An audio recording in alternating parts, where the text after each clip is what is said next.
What's going on, crazy world? Welcome to another episode of the Black Sheep Perspective. I got what I personally think is the baddest motherfucker in the state of Florida right now. He's definitely the baddest motherfucker when it comes to the BKC. We're talking about Bare Knuckle Fighting Championship. We have not just the champion in the house, but we got a five-time champion? Six-time. Man, I insulted this man. Six-time world champion in many different leagues. This man has been literally around the world whooping ass, fighting the best of the best. He's a very close friend of mine. He was one of my first people to bring on the podcast, and we had a great time, and then he's done so many big things since then. It's great to have you back, my brother Luis Palomino, a.k.a. Baboon. Thank you for coming, my brother. Thank you, man. Always a pleasure, my brother. So we got this belt right here that we got on camera, and I know that people watching, they're going to see this dope-ass belt. So you became the Bare Knuckle Fighting Champion for 155. And I want to talk about what you were willing to do a couple of months ago when you were calling everything out. We're going to talk about that for sure. So he became the 155 champion, which is the lightweight champion. In boxing, there's different weight classes at different levels. But I think we'll call it welterweight or something. Yeah, there's something weird there. I still don't even know how I don't either. I get lost with it. Somebody told me light heavyweight was like 185. I was like, what the fuck? That's light heavyweight? I don't know how that goes. But anyhow, big fight coming up, brother. You finally get to defend this title. Coming up on June 26th. Yes. June 26th at the Hard Rock Casino. The Hard Rock Casino. Okay, so this is huge for Miami. Guys, if you're watching right now, you have better show your ass. Go to the damn fight. Show your love. It's not just Luis Palomino. There's a lot of Miami guys fighting. This card is so stacked. The main event is Hector Lombard, representing Miami, representing our Latin people, Cubans, everything else. Then comes Luis Palomino, who's defending his belt against some fucking ass clown that we're going to talk about. Then comes right before you is... I'm not sure about the order, but yeah, Joey Beltran. Oh, that's right, Joey Beltran. Champion's on the card too. He's defending his title. As well, you're right. Against Sam Shoemaker's fucking Haymaker. Haymaker, white guy right there, yeah. Then you got Yuli Monster fighting against Thiago the Pitbull. Exactly, Thiago, another hometown guy from Coconut Creek, Brazilian, very known, been in the UFC game for a while. So this dude, when you won the belt, this clown from England, is he? He's from England. I guess David Feldman, shout out to David Feldman. He's the founder and the whole guy, everything behind BKFC. I guess he decided to get this guy to come in. I don't know. I know I didn't like it. I didn't approve of it. I know you took it to the heart. So tell people watching, you won this championship. It's your moment. Explain what happened from there on. Well, first off, as you mentioned, I have spent the last, 3-4 years in my MMA time fighting outdoors, fighting, overseas and whatnot. And finally I get to fight in my hometown, my family, my friends, my fans, and I've always been a big seller here, and here comes this clown. They were doing this big thing where like the British are coming. There was a big promotion about the British are coming. Okay. And it was about Mark Godbeer and Goodjohn, Tyler Goodjohn. And Tyler Goodjohn, this clown, he did some boxing fights out there in England, and I don't know what exact record was, but he did some boxing fights over there. He brags about being on the undercard of Anthony Joshua and whatnot. And he was also 4-0 in bare knuckle in England. He was a champion over there. So I guess the dude has a big following and whatnot, and they bring this dude, man, but it was kind of whack because, I'm finally in front of all my people. I just won the belt. I just defended my belt for the first time against the face of the organization, undefeated, Jim Adler. Jim Adler's right. I was running over, everybody, the beast, and I do it in a spectacular form in less than 45 seconds. And when it's my time to thank my sponsors and talk to my people, this clown comes up here, and it's kind of like a sucker punch, because it's very easy to go behind somebody and just punch him in the face. Yeah. He comes and snatches the mic and thinks that he was like on some hardcore shit, like he was like some cool shit. That he's got the mic out of my hand. Like, yeah, I didn't expect nobody to come up in the ring and just take a mic. Right, over, right. The fact that they allowed him was kind of whack, that he was up there. I completely agree because, at the end of the day, it's a real disrespectful gesture to do no matter what. Most fighters are respectful. They know what it is to be humble. They know what it is to take a loss. They know what it is to let somebody have their moment, their shine. Yeah. And the man tried to steal your shine. If he wanted to cause some ruckus, challenge you, something like that, and maybe David Feldman could have handled that better as well. Hey, maybe let me finish doing my interview. Hey, exactly. I'm doing my interview. The interview was over, and the prep, hey, look, well, we got somebody that wants to send on you. Okay, it's different. Right. But in the middle, I didn't even get to think, the people that sponsor me, like, man, we've talked about this. Like, it's very hard to get through this sport or any combat sport, right? Without sponsorships, man, they make it easier for you. You know, I can actually focus on my training because they're helping me out. They're taking care of the bills, man. So like, it's a big thing for me to address them and thank them, and I couldn't even finish that. Or address my crowd and my family and my people that, you know, and enjoy my moment. You know, like something I worked so hard for, and it's pretty much ticking for me. That's why it's just bad blood. That's why it just became personal. You know? So when you defending your belt the first time, you did it against, you mentioned him, Jim Allers, a very, very well-known, very well-loved hometown guy. And he was also, I don't want to say was, he's also a good friend of yours. You guys were good friends before that. You know, the fight game got into you. The heat got there. You guys sold an amazing fight. You know, you guys did phenomenal. Miami came out. They showed out to go see you guys. And then, you know, with all due respect to Jim, you put a fucking clinic on him. You put a fucking clinic on him. There's just no way around that. You did, my brother. You look phenomenal. I don't think he touched you. I don't think he threw anything at you. Thank you. I mean, he threw what he threw, but nothing landed. In the 3 fights that I've had in bare knuckle, I've been touched once. You can watch the tapes. And it was only in a 5-round fight, which was my debut against Elvin Brito. Elvin Brito landed with 1 jab in 5 rounds. I won every single round. And the only reason why I didn't knock this dude out is because I was in a tournament setting, and I did not want to overextend and fracture or break a hand before capturing that belt. And I proved it once I grabbed that belt, it's knockout after knockout. You know? And I proved it again in June 26th. And one of the things that we were talking about just before we started recording, and by the way, to all the fans watching, you know, this man is so busy right now, from doing interviews to training. He's got another 2 weeks, which is basically the hardest weeks, you know. It's crunch time. It's when you go balls out to anybody who hasn't gotten ready for a fight. So I only get to squeeze an hour out of him, and I appreciate it, you know, Baboon. But we were talking right before we started recording. Baboon had an amazing career in MMA, and I'm not sure it's completely over yet. You know, we can find that out when it comes. But like I was telling you and discussing with many close friends of mine, the grind, the amount of wear and tear that MMA training does to your body is on another level. Oh, yeah. And the thing is that fighters are fighters. Most of them, even though they have their divas, most of them are not going to tell you just how much pain they're in. And if somebody knows it's going to be a real close friend or lover, and that's about it. Yeah, that's about it. And even your trainer's going to like, suck it up. So you go through massive injuries. You go through all kind of stuff. You got to train 3 different tiers. You got to train your grappling, your stand-up, and then your jiu-jitsu. When I say grappling, I mean your wrestling, you know, to take somebody down. Your stand-up can be your boxing, kickboxing, whatever your specialty is. And once you hit that ground, your jiu-jitsu, you now don't have to do any of that. All you're doing is practicing boxing. And you look phenomenal, bro. You look as fast as you ever been. Your head movement, your everything. I want to see you box. I want to see you do it all, because you're a whole different beast, you know, when you don't have to worry about a takedown or wrestling or anything of that nature. Everything. You know, how does your body feel right now going into this fight? Amazing, man. I'm at 40. I feel like I'm peaking. I feel like I'm peaking like a 30-year-old would. You know, as a matter of fact, there's this dude that Hector Lombard introduced me to, Darian D-Lab. And Darian has, like, some of the most advanced technology when it comes to, like, training people. And he's not my trainer. He's a very good friend of mine. But he put me on this computer, right, this system that he has. And the thing tells you everything. Like, I had done a backflip doing mid-work one day, and I kind of like pulled my back. Okay. But it wasn't a serious injury, right? The fuck you doing backflips during mid-work, bro? We'll talk about that later. What the fuck? I got excited. I hadn't done it in a long time. I was hitting the mid. I used to hit the mids, do backflips, hit the mids, do backflips. So I just did it out of nowhere. And with Coach Tigre, he didn't even know what the hell I was doing. I was just hyper, and I just did it, and I kind of pulled my back a little bit. You know, I haven't done it in years. I haven't done flips in years. Man, the computer even pulled that out. You know, and it tells you, like, it can tell that your back was tense. It can tell that there's a little damage, and then there's colors to it, right? If it's very minor, like, you know, it's not a big problem. This was in my last fight, right before the Jim Adams fight. So it was very minor, but it was there, and I didn't say anything, and it came out of the computer. So the computer showed that, the test showed that I had the cardio of a 30-year-old. You know, that I had the physique and the numbers came out of a 30-year-old. I'm 40, man. I turned 41 in October.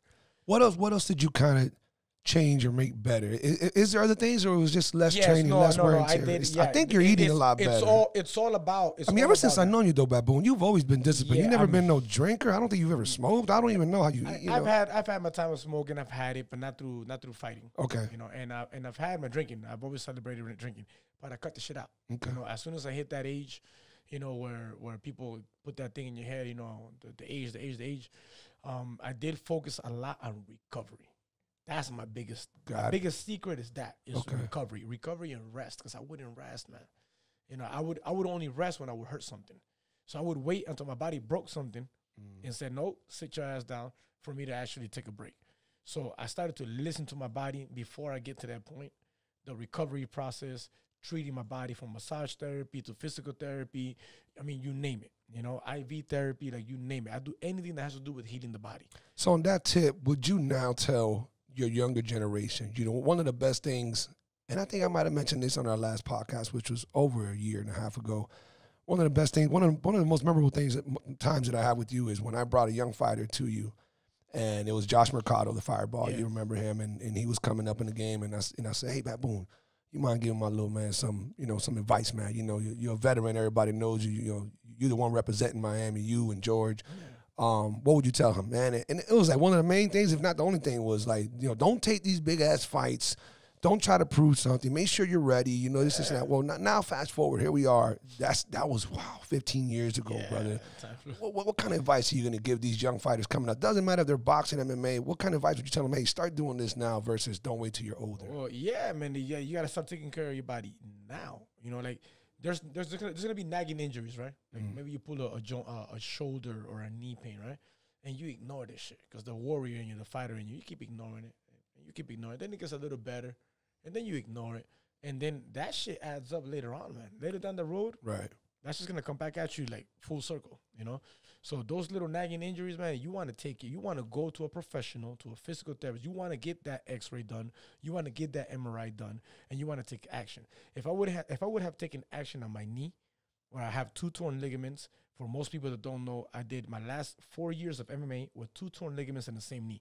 Wow. If I had stopped and got in the surgery and actually, you know, done the recovery properly, I'd probably still be doing MMA right now. Right. You know, but as you mentioned, the wear and tear from MMA, man, the fact that I stopped that, the fact that I'm not wrestling anymore, that I'm not grappling anymore, that I'm not kicking the bag.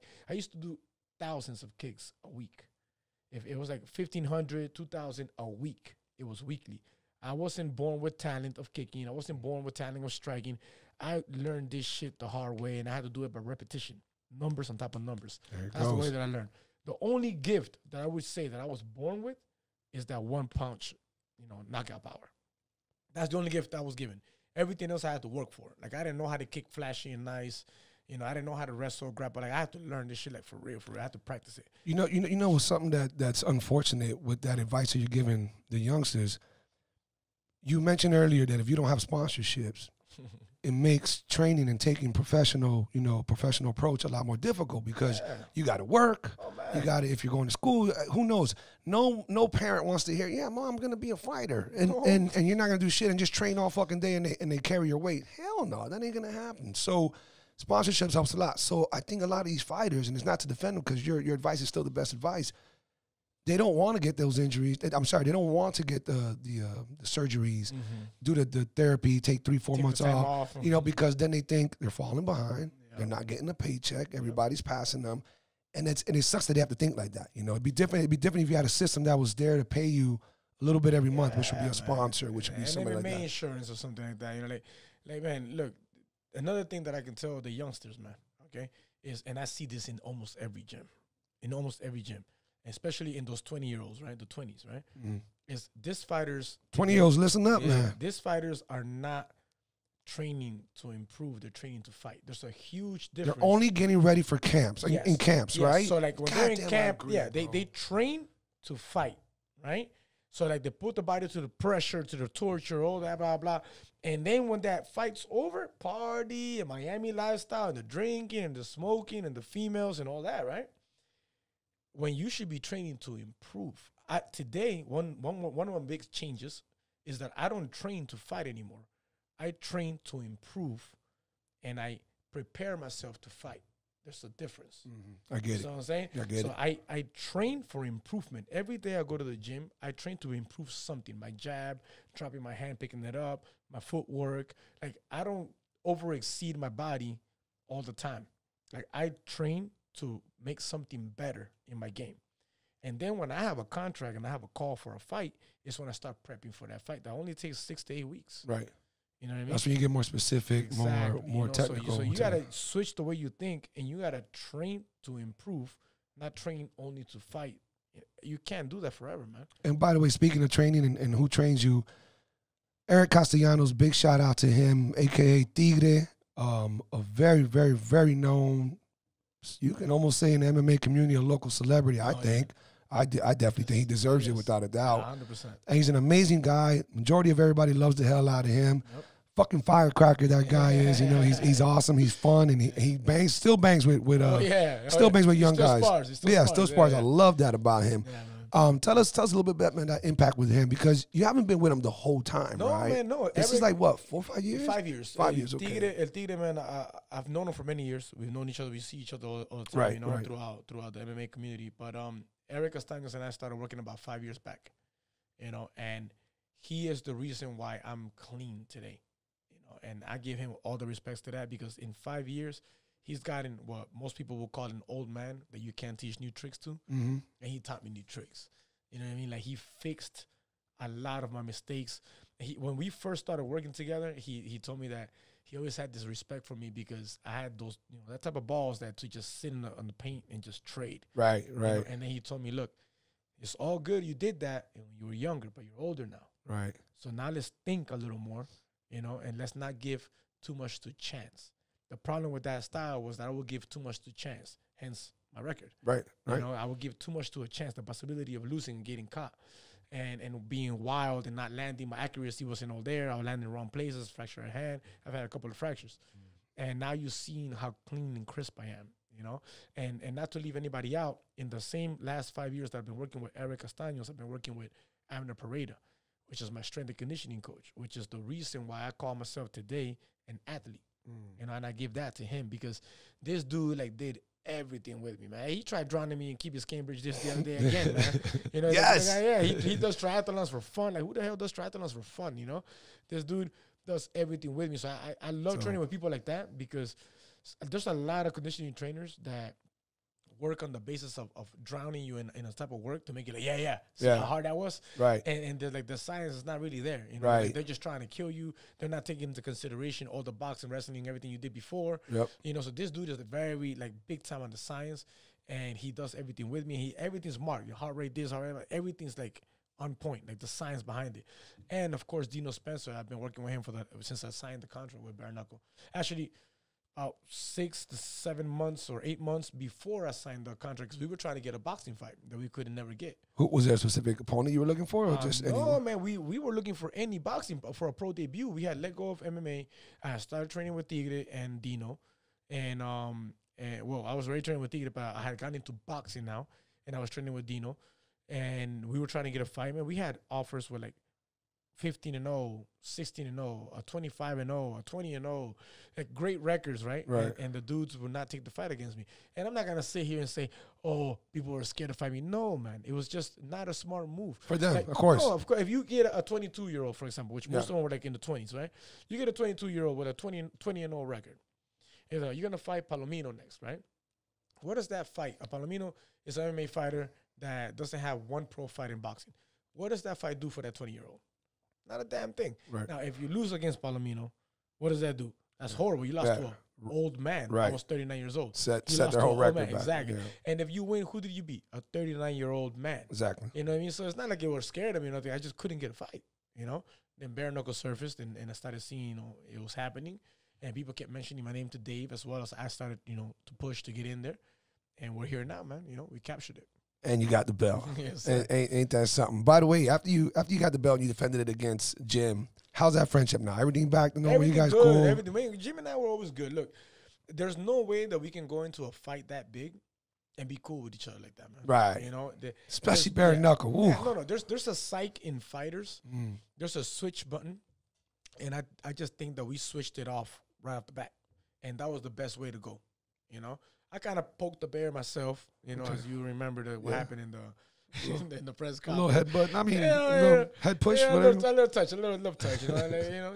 But you know, we have to sell the fight. And it's not just about we've made things fake. It Right, was real. right. Oh, I know that. It wasn't yes. that we just started the fight. It's like we needed to get in that aspect, in that Yeah. reality, because we're about to hurt each other, man. We're That's about to right. fuck each other up. We're not gonna be there to shake your hands and being I can't be cool with you. We're gonna fight, man.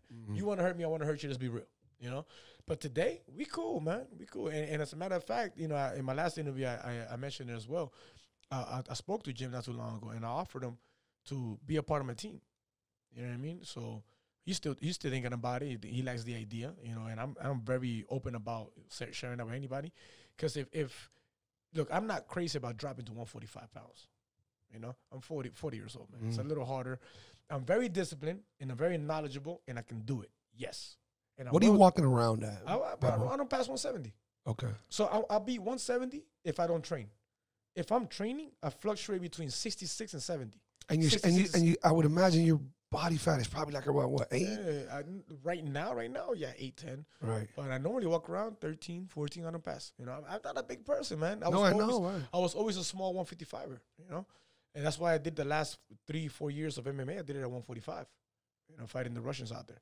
They're like 145ers, but yeah. You know, but with Jim, what I offered to him was, I'm not crazy about going to 145. He was talking about going down to 145. There's only 2 reasons I would drop to 145, you know, and that's there's this one annoying ass. I call him the annoying little slutty gnat. They call him Dat Nunyan. He's a champion at 135 in Bare Knuckle. Oh, the boxer. He don't stop talking shit, man. And yeah. So I would definitely go through the weight cut just to beat the living crap out of that dude, because I can't stand that motherfucker. And I was supporting the dude. He's just ridiculous. He's talking about fighting Joey Bell, trying to heavyweight, and coming to take my belt at 55. Like, he hasn't even defended his belt at 135. Yeah, he just got it against he was Bradford, whatever his name, Beckford. When he beat Bedford, his name went silent. He did the fight, he won, and then like 2 weeks later, nobody mentioned him again. 100%, yeah, he was quiet. So then I did this video because the frustration hit me where I wasn't getting a fight. I was already 5 months without a fight, and I'm calling out everybody, you know. And here comes this dude, you know, because he sees that video. It was a normal, like it was fresh, like it was a snap, you know. It was not like it was planned. I just said what I was feeling in the moment, and it kind of went viral, you know, in a sense, right, in our community. And the dude comes, you know, chasing clout, you know, talking this, talking that. So the back and forth started going, you know. Whatever, man. So if I dropped to 145, it'd be to beat the living crap out of him, or if it was to be a big name like Artem Lobov that he's talking about 145, or if it's a money fight, you know, something like that, you know. But I told Jim, I'm not crazy about going to 145. As a matter of fact, if you was to join my team, you know, I'm talking about like management team, like be with us, like 100%. If he joins my team, the 145-pound division is all his. We would never fight again. He's my team. You know, it'll be for him. I would never go down to 145. You know, I'll stay at 55, and I got my eyes set on 165, man. So on that note, because I was going to get to that, so to elaborate a little bit to those listening, in case you guys don't follow Baboon, when he made this video, basically he wanted to defend his belt. He was asking for a big fight against I can't say his last name. Malignaggi. Ex-boxer. Had a great run, had a great career, had some big fights against big names. Did he fight Mayweather? Yeah, he fought Mayweather. He was a champion. You know, a lot of great things. And then eventually he sparred with McGregor. That's kind of what revived him a little bit. And he came over here to Bare Knuckle and he fought Artem. Artem, and he lost, right? Or Malignaggi, they gave him the fight, no? I don't know, man. It was a toss-up. It was they beat the shit out of each other. I believe he lost. I mean, most people believe he lost. But well, I think they gave it to him, though. Regardless, you know, you started looking for that one. You were looking for a big fight. Oh, no. They gave it to Artem. They did, right? Yeah. Artem, yeah. So you were looking for a big fight. And evidently, you know things that we don't. No one wanted to take a fight. And so at that point, you made this video and you said, hey, I'm willing to go down to 145. You're a 155 champ. You're willing to go down to 145 for the belt, is what you said, or go up to 165, which is welterweight, for the belt, which is still vacant, okay? In that process, you did a little bit of calling out, and you did it, what I say is very respectfully. Yeah. You called out Thiago Alves. Yeah. And tell us a little bit about that. Was that just all business, or was there a little bit more to it? All business. I mean, there's 2 things to that one. You know, for one, I called out everybody because I was frustrated about not getting a fight. That was my only problem with BKFC, is that I wasn't inactive. And I said, anybody at 45, give me somebody at 55, because it's a young sport. So I could understand that there's not that many hits. So I said, you know what, I'll make it easier for you, 45, 55, 65. You know? And I said, hell, I even do super fight.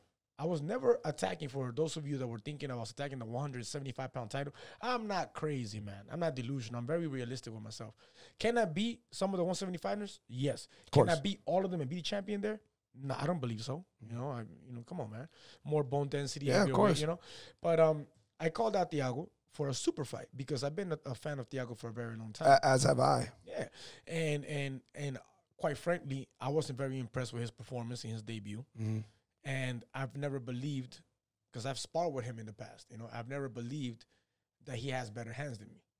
You know, I know that he's fought some legends and he's done some big things. But he's also done it with kicks and Muay Thai behind it. The knees, you know, the size, of course, you know. Big difference. But I don't think that he can take me when it comes to hands, man. You know, so when I called him out, it was not just like a disrespectful thing. It was a thing. It's a true challenge. Like a samurai there. I live like a samurai, you know? Like I have that spirit, you know? Like I want the challenge. I'm not looking for easy fights. I'm looking for competition. And if I can't get a big name to defend my title against, if I can't pick up the 145 or 165-pound title because they're not ready to surface yet, then I want a big name. And the biggest name that I can see right there in front of me was Thiago Alves. So I challenged him at 170. And I got a reply from him. You know, hey, thank you for the respectful call out. But fighting you at 170 does nothing for my career. Those are his exact words. You know, and I said, I know he probably thought I was, he probably didn't think I was that crazy. So I was like, okay. So I'll fight you at 175 for the title, though. You know what I mean? So that's when the title talk came out. And there was negotiations going on. There was a possibility. Yeah, we were talking. Oh, shit. Yeah, me and the promotion were talking. His management was talking. And, Malky is the one that manages him.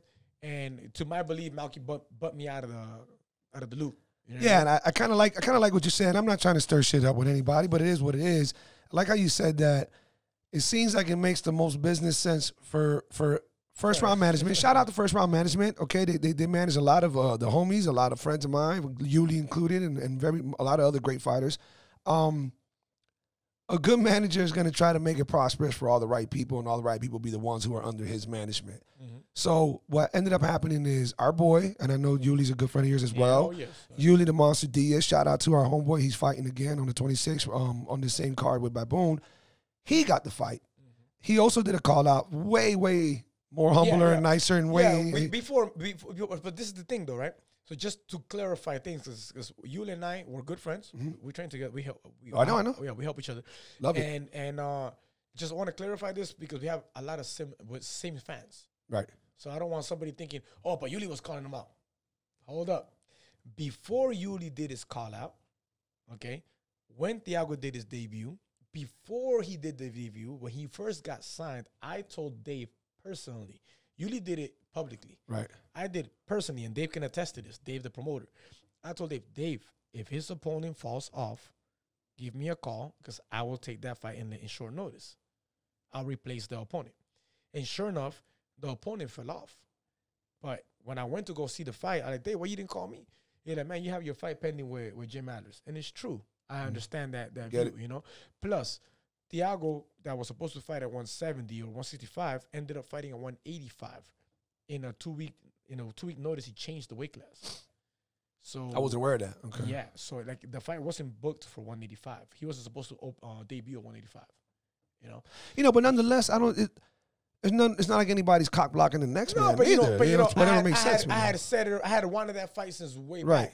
Just in case, because some people they only seen Yuli calling out Thiago, publicly after his fight, after his knockout. But by the way, that was the only time he did it, though. Yeah. You made it way more announced. He did it right after his fight during his interview, which I love him for. He said somebody else. Yep. He said something, and maybe, no disrespect, Thiago, I'm a big fan of yours. Maybe if he wanted to run it, we can run it. Maybe it could be for a belt. Miami would love that. And that was awesome. That was it. You went the extra mile to like making it public. No, and I'm saying that with respect. You did it right, though, and it's not that Yuli did it wrong. But regardless, Malky, first round management played the cards right, where both fighters are signed under first round No, management. but double dipping, man. Yeah, exactly. To me, that's double dipping. They're gonna win either way. You butt me out. Yeah. You know, he contacted me like, oh, I've never had a problem with you. He gave me all that stuff, but I've heard so many things from the past. We've had a bad past ourselves, you know, and that's why I never signed with them and whatever. And you know, he tried to give me the whole talk, the brotherly talk, like, look, man, you know, I don't do the fake talk stuff, you know. That's double dipping, you know. And I wrote that bothered him. It bothered him. That's why he contacted me, because I said, yeah, you know, he's double dipping because it doesn't matter who wins. He's hedging his bet. He wins. He's hedging his bet without a doubt. Money, yeah. I mean, it makes sense for him. How can somebody deny that isn't being done in some managerial way? You can either say that's smart, or you can say it's whatever it is what's being done. It's what's being done. It is what it is. And at the same time, though, I still love it because Yuli does deserve that shot. Yeah, I think it's a great fight for Yuli. I see our boy winning without a doubt. Yeah, and that's not to talk shit about Thiago. Thiago's chin has been wired. I mean, not broken, but he's been dropped a lot of times. Yeah. And we know that your chin starts going out when that happens way too many times. Yep. And, you know, he's been used to a lot more different type of fighting in regards to the kicks and the takedown and all that. Yuli hasn't been clipped. Yuli told me the only time he's been clipped was by Hector Lombard. Who hasn't been clipped by Hector Lombard? He said Hector done it once in sparring. Yeah. And that's about it. So you're talking about, you know, his jaw's fresh. And this is, you know, if this was a boxing match, I think Thiago might win. If this was anything kickboxing, who knows? But this is bare knuckle, and Yuli likes to get in there, and it's just one touch, my brother, and that's it. The monster's on it. It's a complete different animal. Exactly. It's a completely different animal. I think that you have to have some sort of hood, some sort of street in you. You can't, look, boxers don't translate all that well to bare knuckle. Right. You know what I mean? They try to get too technical. MMA fighters translate a little better, you know, from the clinch work to the gloves, you know. But, yeah, man, I think that there has to be a balance between the boxing. Of course, you have to have skill, but that hood, too, the animality, you know, that inner beast got to come out, too, man, because it's a completely different animal. I see Yuli win this fight either by early knockout or a bad stoppage. Yeah. One or the other, he's winning. I can't wait, man. Again, guys, just to remind you guys, this event is coming up June 26th. Y'all need to go show your love. Make sure you support everybody. And if you can't show up to the fights, can't lie, dog. Them tickets are a little steep, man. Those tickets are a little steep. Nowhere, man. But, you know, it caught everybody by surprise because we're used to a bunch of different prices when it comes to fights and things of that nature. This ticket started at 85 all the way to 800. 85 is the low one. Is the low. I was talking to your girl trying to work something out, and she's like, I'm like, hey, my guy was asking about the $800 seats because it comes with drinks and food and whatever. And I'm like, is it a table with seats or is it per seat? She responded. I was like, oh shit, 85. I'll be over there in the back. What's up, all you beautiful people? Listen, guys, just wanted to cut in really quick to remind you there is a lot of things coming for the Black Sheep. And I say the Black Sheep without the perspective because there's bigger things that's going to coincide alongside the podcast. We do have the vlog series, Go Ahead and Ask. The Black Sheep is doing even better than what I thought it would because not everybody wants to listen to a podcast. Not everybody's in tune to the guest that's on the podcast. But if you go to Go Ahead and Ask, that involves you, that involves the average Joe, that involves anybody who wants to send me a question and they would love my take, my opinion, and I can show your video clip if you give me the permission, even though too many people are shy about it. But if not, you can just send me the DM, send me the question in some shape or form. I'll address that as well. Also, what's coming out now will be the Black Sheep merch. Guys, this has been a big dream of mine. It is completely in the works right now. There's just a lot more little steps to take. But I would say that probably within the summer, early summer, if not midsummer, we'll gain stride. And I think you guys are going to love where it's going. So I just want to tell you guys that keep your eyes peeled. Stay tuned for everything else that's coming behind this. And thank you guys, as always, thank you for all the support. Now let's get back to the podcast. You know, I want to talk to you, Baboon, about a quick topic about the Logan brother. I'm sorry, the Paul brothers, and we'll get to that. I'm very irritated nowadays about the hate that getting. Well, just in general, the amount of hate that keeps flaring up from people. We can sit here and fucking talk for days psychologically as to why people hate. why the hate comes out. You know, it's I can't stand that shit. it's somewhere based out of nowhere. You know, I don't know, but it's kind of like I'm a hardcore Dolph fan. I've never hated, not for a fucking millisecond, Tom Brady. Why would I hate that guy? I don't want him to beat our ass like he does. But if he's not whooping our ass, the man's a fucking god. He's the best quarterback they ever done it. Why am I hating on him? Oh, I hate Tom Brady. What did he do to you? What the fuck? I don't get it. So a lot of people hating on Paige because she's doing the tits and ass and going the voyage route and the OnlyFans. Let that girl make her money, you fucking haters. Like, why y'all tripping on that? Why y'all hating? I just don't get it. And to the Paul brothers, I don't think there's any disrespect going on. I don't think that they're making anybody look bad in regards to the fight world. These guys are doing exactly what they set out to do. You want to shut me up? Come beat me up. I didn't say I was the best boxer. I didn't say I can beat every MMA fighter. But this is my world. And if y'all want to get this big-ass check, I get to pick and choose who I honestly think that I can outbox at this point in my career. And I fucking love it.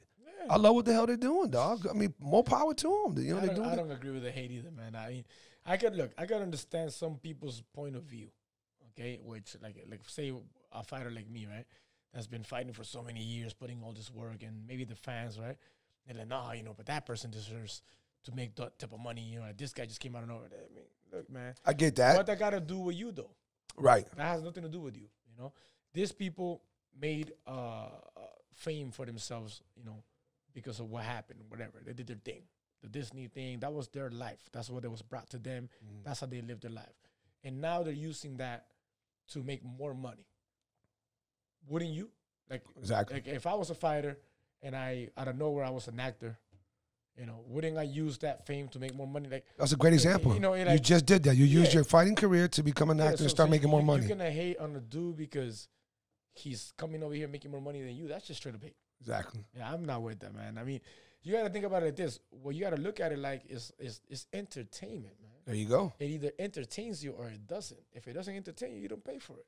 Brother, if it wasn't entertaining, that many people wouldn't be paying as much as they're paying so that these guys can make the amount of money they're making. They're making a lot of fucking money. Man, look at Woodley right about to get his. But that man's so happy right now. He's so happy right now. I hope the man. Listen, I got nothing against Tyron. I don't like how he ended his career. And I think that I don't want this to bite me in the ass because I kind of like the guy, but at the same time, man, you talked a lot of shit for the end of your career.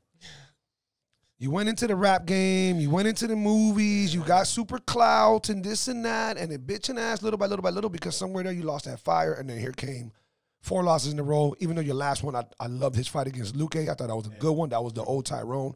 But whatever, fast forward, we're here. Man, you now have an opportunity. I hope the motherfucker does his best at training to get ready for that. I know Mayweather invited him to go to. I think that's dope. That's dope.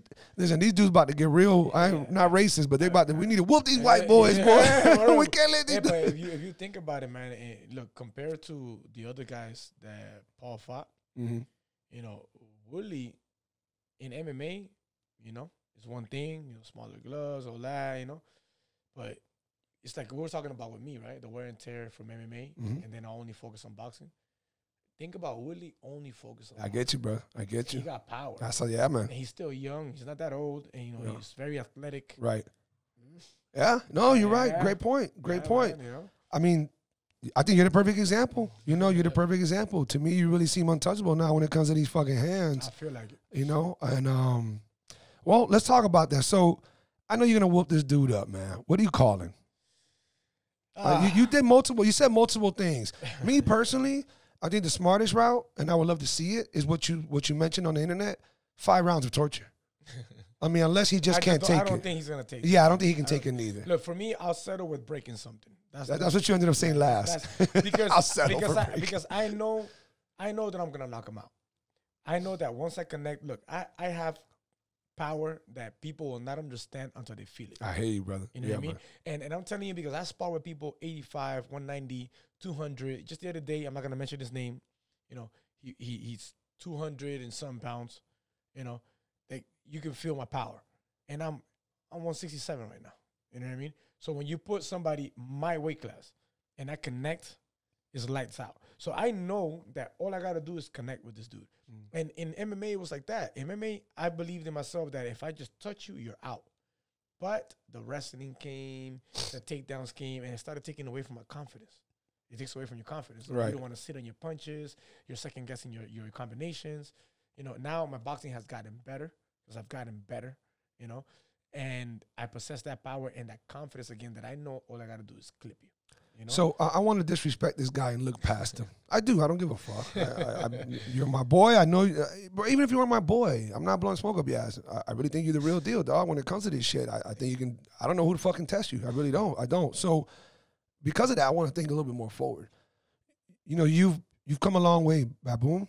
You're next street kid. You're next. I know you weren't gang affiliated, but I know you were connected. You know, you knew him. You were close to him. Whatever. Yeah. All that good stuff. You used to have red hair that looked pink. My man, I think you're growing it back out. He done had the suave, Jerry curl, beautiful. He should be on a commercial thing. But you become a very intelligent, very wise, very disciplined man. And I know that you're thinking more into the future now. And that doesn't mean hanging out the gloves yet, but I know you're thinking to the future. Something that you got going on, if anybody's interested, especially as we were talking about it when you first got here, you have your own business. What do we call it? Breeding?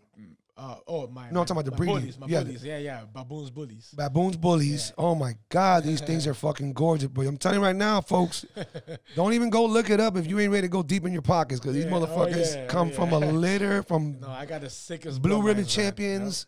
You just got an 8-puppy litter. Yes. Are they already counted for?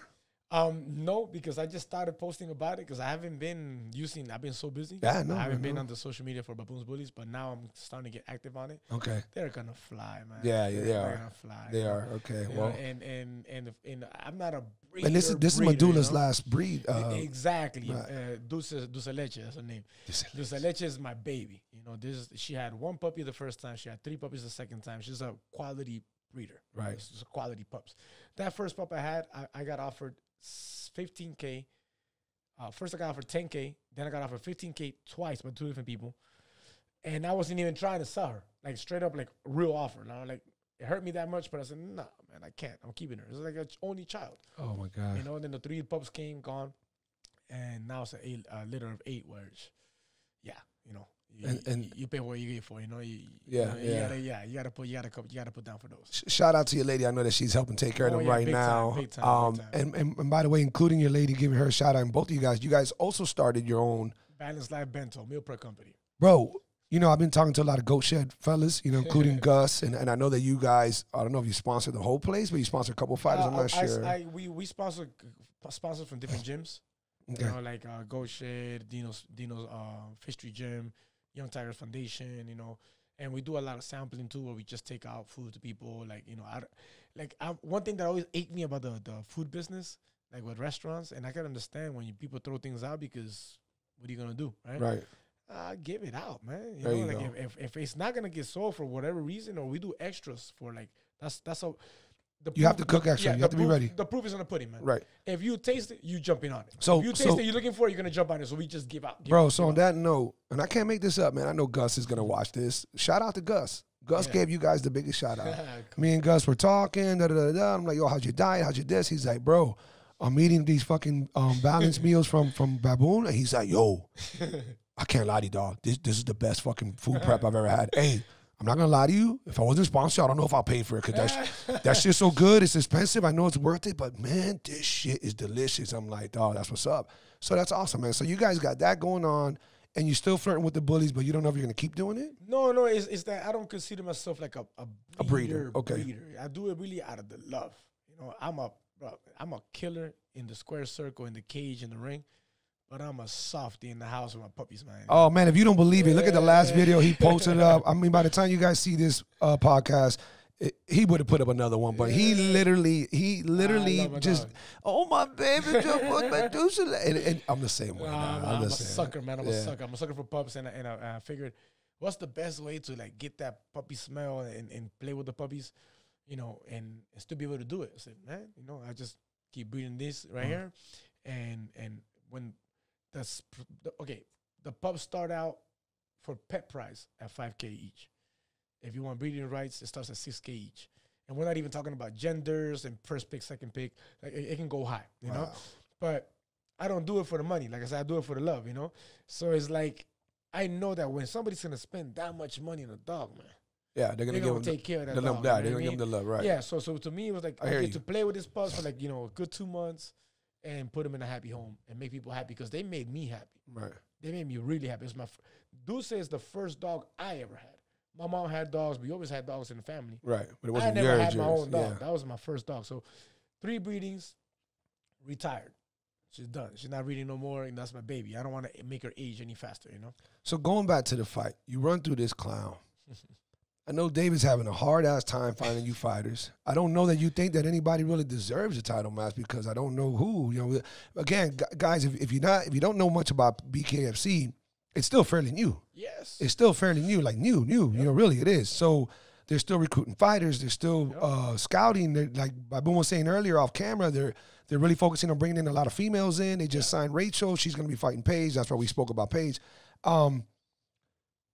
Do you have the option to do other things? And if so, what might be in the horizon? Are we still trying to get something boxing-wise? I know you got a great manager. Shout out to your manager. Yes. Boxing was my first love, man. Boxing was first love. I was trying to get into boxing like we spoke about, and I couldn't get it. But now how things are changing at the trailer car, for example, and, you know, I would love to do a huge boxing fight, man, like a big name, you know. And it's very simple, man. Look, Bare Knuckle is growing so fast that in my next fight, I'm going to be announcing this, as a matter of fact. I've already called out everybody at 45, 55, and 65. We already mentioned that. So my next step is I'm going to go a little further now, right? So now I'm going to call out people like Anthony Showtime Pettis, for example. I have much respect for Anthony Pettis. I'm also a fan. And not hating on him, I just don't see him winning the PFL tournament. So where does he go next? You know, is he thinking 1FC? I don't think he's going back to UFC. Is he thinking Bellator, 1FC? I don't think he's got him to pull the hands. Bro. I don't know. Maybe, he's a kicking ass man. Yeah, right. But I want names like that. Got you. I got you. So what I'm gonna do is I'm gonna call out any big name that's out there that can fight, but not just MMA fighters, professional boxers. Okay. So if you're a champion, but you're trying to invite them into the bare knuckles, not into boxing. I'll offer them this. Okay. I'll give you a title shot. You give me a title shot. I'll fight you. I don't care what about, even if they're not a champion. Let's say they're not a champion, but it's a big name. What I care is the name. If you're a big name in boxing, you're Dennis Ugas, el cubano, right? Okay. For example, you're a big name in boxing, Ugas. I'll fight you in your ring. You fight me in my square circle. You know what I mean? Okay. And if they don't want to come into the square circle, I'll still fight them in the ring. If I get the permission from BKFC, of course. If I get the blessing from BKFC, I would love to do a big fight with boxers and show them that I can beat them in their ring, you know, and invite them to my square circle. See if they have the balls to step into my square circle. But even if they don't step in, I'll fight them in their ring. Without having to disclose too much, because I know there's obviously privacy rules, does your contract or whatever it is that you have with BKFC, does it run out soon? Is it over after this fight? Is there a stipulation there that allows you to negotiate, or is really, you know, you still got a couple fights with them, but they're kind of lenient and they might let you do something outside? Right now, we're actually working on finalizing my multi-fight deal. Okay. Because my three fight deal's over. You know, I did the 3 fights already. You know, and that was a tournament. I had signed a 3-fight deal in a tournament status. Everything came crumbling down when the whole COVID thing hit, but I still did the 3 fights. So practically, I'm free. You know, but right now as we speak, that deal is being finalized. Going into this championship fight. Yes, it's being finalized for a new deal. And is it going to be a guaranteed multi-fight, or might it be a single fight? No, it's a multi-fight deal. It's a multi-fight deal. If it's going to be a single fight, then I'll just go anywhere else because that's what I've been asking for all this time. Okay. Yeah, no, it's a multi-fight deal. You know, we were talking about 3 or 4. We know we're still negotiating. So we will have, you know, more fights back-to-back with BKFC. And that's why it's like I'm going to be grabbing that mic once I knock this dude out, calling out, you know, those big names, man. Because I know that Dave is really cool. Look, for example, Dave allowed, what's his name that fought on the Triller card? Heavyweight from UFC. Oh, Mike. Frank Mir. Frank Mir's on the contrary at BKFC. Yet, you know, he didn't have a fight for Frank Mir, and he allowed him to fight in the Triller card where he was going to make a lot that's of why money. He boxed that dude, right? So, you know, I believe that in good faith, you know, if they don't have a good opponent for me, you know, that they would give me an opening to do a big fight. If it was something big like that was to surface, you know. But definitely aiming at that, at a big boxing fight. In case people don't know or remember, two of your biggest fights, two of your most notable fights, two huge wars, especially the first one, was against Justin Gaethje, who's a top UFC fighter right now, fought against Khabib and lost. And then he just lose again? No, that was his last loss. It was against Khabib for the belt. Yeah. I know that he only has a couple fights left on his contract. And I'm not sure that he would want to keep doing UFC because he was almost ready. He was already talking like he was ready to retire. I think he's another one who's, around your age, but he's taking a lot of... He's younger. Is he? Yeah, he's younger than me. But he's a haymaking throwing guy, you know? And right now they're trying to pair him with... against Michael Chandler, who just came off the loss to this. Couple of things. One, how do you see that fight going if they make it happen? Two, are you still watching UFC? Are you still a fan of MMA? Or has that kind of got a little bit out of your system because you've been doing it for so long and now you're just too caught up in everything else? It has kind of faded, I'm not going to lie. Okay. But I still watch the big fights. I still watch the big names, the names I recognize.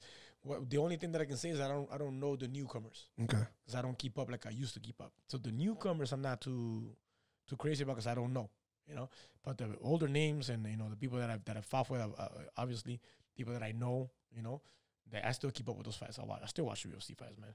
And as far as Gaethje against Chandler, Gaethje's taking that fight, man. Yeah, you think so? Yeah. Yeah, man. Because look, Gaethje can take a hit.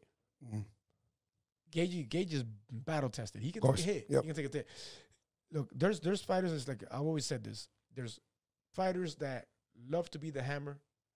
Cannot be the nail. The nail, right. And unfortunately, Chandler, as powerful as he seems, as good as he seems, and he can't really take a hit, man. It kind of got showed, yeah. The thing is, he got knocked out in Bellator before he came up. Yeah, I know, by Pabisho. Exactly. So it's the thing is people like him, like what's his name, the little one that lost against Conor McGregor, Chandler, Chad.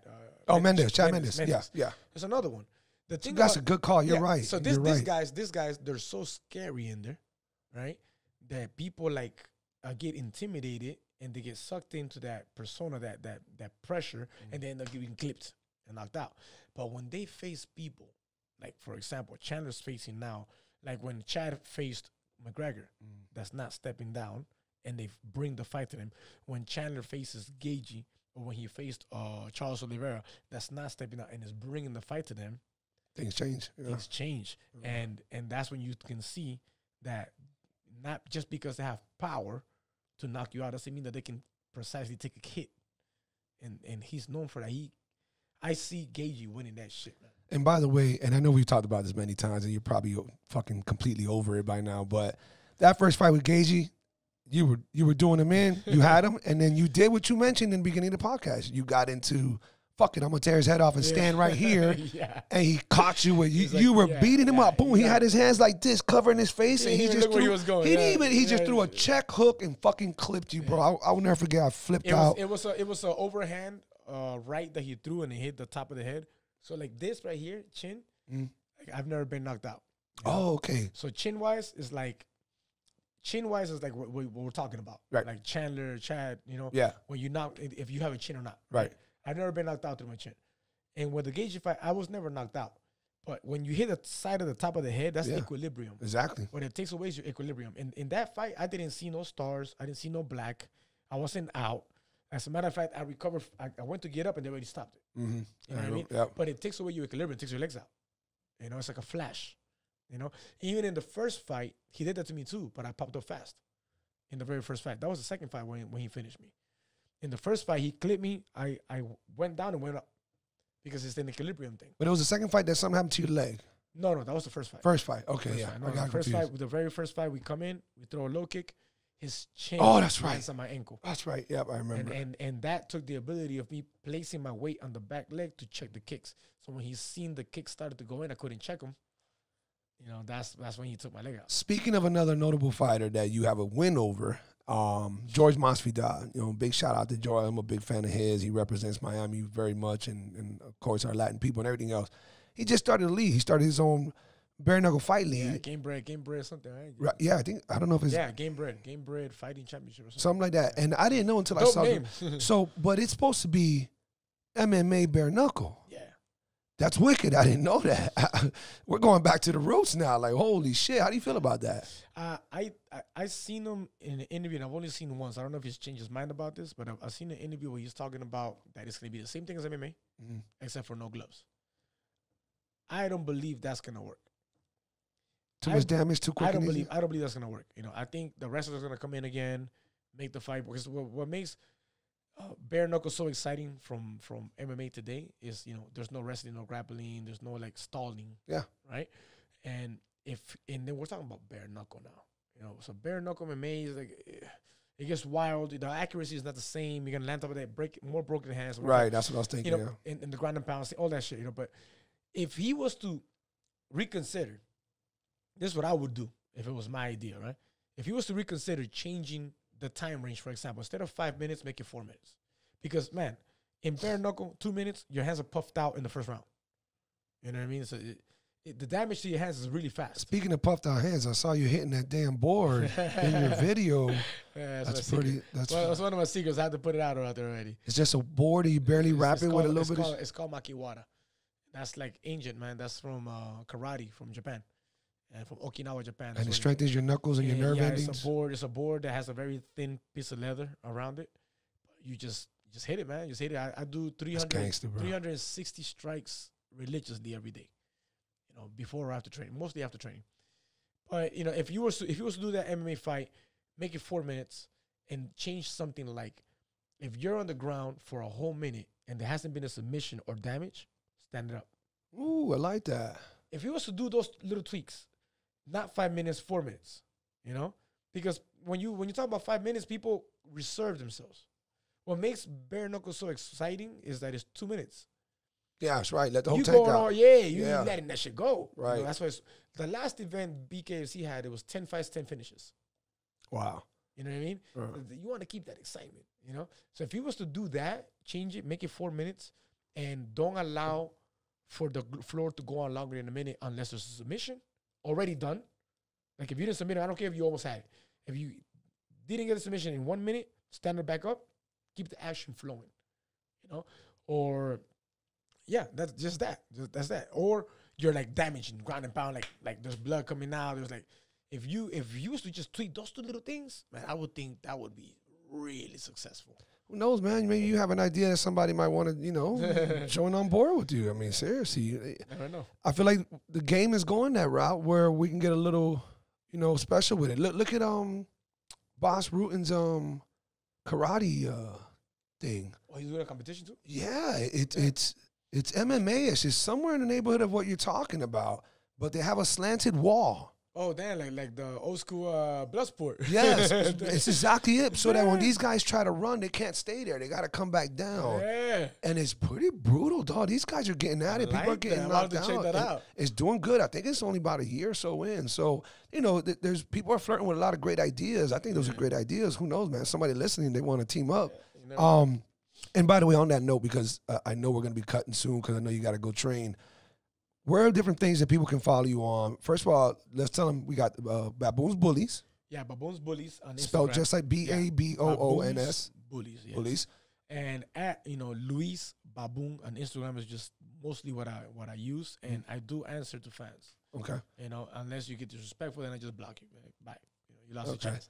You know, if you don't even have to be my fan, I'm very reasonable. Like I have people writing to me from England that they've become fans of me because I go back and forth with them. And if you're logical and respectful, I'll go back and forth with you. Awesome. If I have the time. Right. If you get ignorant and stupid, delete it. Yeah. Not who you talk to. You know. But and then you also have the meal preps. Yeah. At Balanced Life Bento, and also my fan page on Facebook, Luis Baboon Palomino. Let's say that correctly. Balanced Life. Balanced Life Bento. BENTO? Yeah, like a bento box. Okay, what is that? What is bento? So in Japan, you know, it's a bento box. That's how they do their food. You say that like I know what the fuck that is. I don't know what a bento box is. What is it? You know, the emojis come from Japan. Do you know that? Yeah, I had an idea. I wasn't positive. So in the emojis, you'll find a bento box. It's like a square like this full of food. That's called a bento box. So that's how they serve it in Japan? Yeah. So that's their plate? In Japan, they eat like a bunch of different things. And like they don't just eat like us, we like arroz con frijoles. Yeah. You know, like rice and beans and the chicken. You know, like they eat like this. Like they have like a couple of different sides. It's like a box, and they call that a bento box. By the way, you had a Peruvian fight earlier. He won. He looked good. Puelis? He already fought? Oh, that's another Peruvian, huh? The UFC fight? No, there was an early. You got two. There was an early one. Oh, no, I didn't know there was He was like one. the first or second fight. Oh, I didn't know there was another one. Yeah, he won. When they said I know Peruvian. Puelis was fighting, but I know there was another Peruvian. Is that the one fighting against hometown boy, Miguel Baeza? No, Baeza's fighting the Argentinian. Por Encino. So Yeah, you're right. That is true. Anyhow, so listen, anybody listening right now, don't forget, June 26th. What time is the doors open? Might you know? I would say fights are going to start at 8 p.m., man. Don't be after 8 p.m. Miami, come on, man. Get right. Yeah, God damn, we have a horrible fucking reputation for going in late. You don't want to miss a single fight. Shout out to Alan Arceno, homeboy of ours. He's going to be fighting on that card, too. I think he got the late call. He's in there. A lot of Miami guys in there. So, Miami stand up. We got to go support our people. Baboon should be, you're not positive yet. You either the co-main event or... I don't know, because they've pulled out so many different posters. At first, I saw the weight divisions, like the heavyweight champion. First, it was Joey Beltran, heavyweight. Then it was Hector Lombard against Joe Riggs. Then it was Julie Master and Thiago Alves. And then it was me. And then I saw a complete different setting. I can't be your championship fight. How the fuck is it possible? I don't know. I mean, they're all title yeah, shots. you're right. But then again, I seen something that made a little more sense because there's active champions and people that are about to be champions. Right. So then I saw Joey Beltran. That's the one that I got sent. Right. And that's the one that I share. Joey Beltran, because he's defending his title. Myself against this idiot defending my title. Hector. Then Hector, then Julian and Thiago. That sounds like that makes the most sense. It does make more sense. Yeah. It does. And then because those are two toss-ups. But then I saw another one where it's Hector first. Yeah. You know, with Joe Riggs. I'm confused. Dave, what are you doing, man? Come on, man. I don't know who's who. I don't know who's first. By the way, Dave, if you're listening, I hope you are watching, man. Come join the podcast. I definitely want to get into it, pick that brain apart and see what you got going on with this great thing, this great movement you got going. Guys, take a look at this belt. Can you please grab that belt and show it to that camera a little bit better? That motherfucker is heavy as hell. And by the way, that's one of them because you were awarded two. You were awarded the original. The first belt in the existence of belts. The first belt in existence. And it looks old school as fuck because it's still heavy. It's still dope. But it's so many different weird, like, the way it has, you know, the attachments. It's called the Police Gazette Diamond Belt. It actually has diamonds on it. And it was the first belt that was ever created. Wow. Yeah, that's dope. So I have the present and the past. If that's Hall of Fame shit, brother. Yes, like, straight up. I actually got inducted to the Hall of Fame. Did you? What the fuck? When you tell for BKFC or for the Police Gazette, which they have a 6-foot trophy that they have like the names on their champions, but only the champions that held the Police Gazette Diamond Belt. That's off the chain. You know, so my name is on the trophy, and I got inducted into the Hall of Fame as well as Joey Beltran. That's awesome. I did see Joey's interview right now with Andy filmed something where he was talking about getting inducted. I know he got inducted. He deserves it. Joey's a great guy, man. He's been training in Miami a lot. He's still married. I told him he's not gonna leave. And he's dating Britain Hart too. They moved there. That's it. That's it. I told him you're not gonna go anywhere. Right? Oh man, y'all stay out of our state, man. Hey guys, thank you for tuning in. Make sure you follow Luis Palomino. Make sure you tune into the BKFC fight. We love you. See you on the next one, my boy. Peace.